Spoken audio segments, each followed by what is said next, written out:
Well, welcome back. Last time I showed you some basics about how to add some notation in Finale and how to set up a new document, add and delete new measures. So today I'm going to talk to you, we're going to dive a little bit deeper, and I'm going to talk to you about adding some expression to some music that you have created.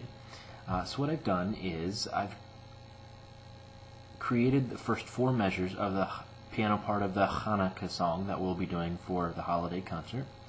And I'm going to add some expression like dynamics and other things to the document so you can see how it's done.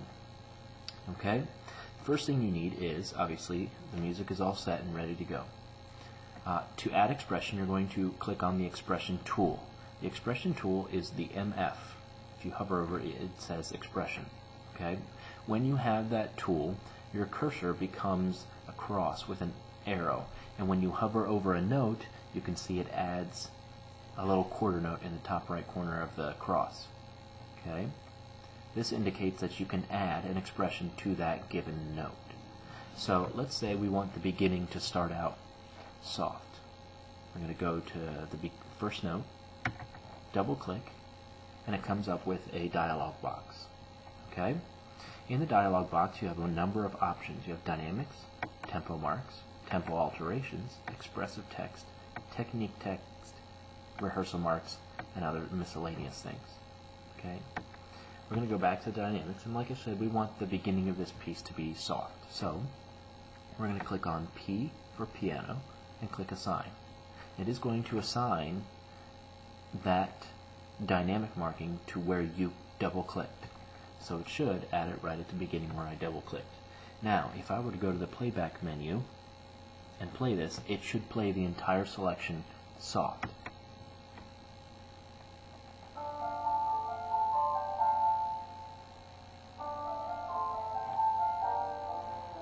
I would certainly consider that soft. Now, just to get an idea of the difference, let's make the second measure medium loud so you can hear the difference in the playback.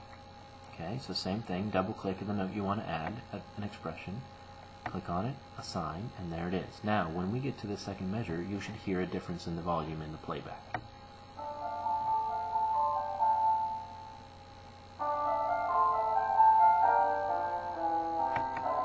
Okay? Now, another expression for dynamics is adding a gradual crescendo. Say instead of piano in the first measure and then all of a sudden mezzo forte in the second measure, we want it to gradually get to mezzo forte. Well, to do that, you're going to click on the Smart Shape tool. Okay, Smart Shape, and it's going to bring up a window. And over here are different smart shapes. Obviously, we want the crescendo, so we're going to click on that. And then we're going to double click where we want it to start and drag to where we want it to end. Okay? So now it's going to take that entire measure to get to mezzo forte. Let's try it and see what it sounds like.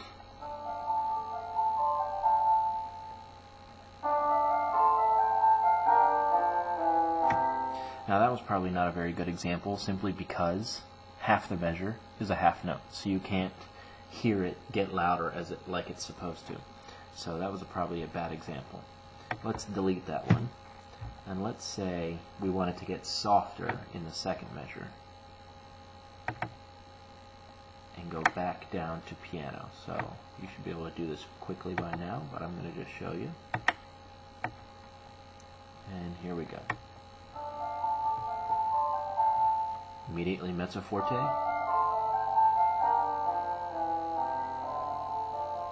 Okay, and it gradually gets softer. So there you go. There's some basics in adding some dynamic marking, some expressions. As you can see, if you click on the expression tool and click on notes, you have a number of options. If you want to speed it up a little or slow it down or go back to the original tempo, there's expressive text, like you can write in crescendo.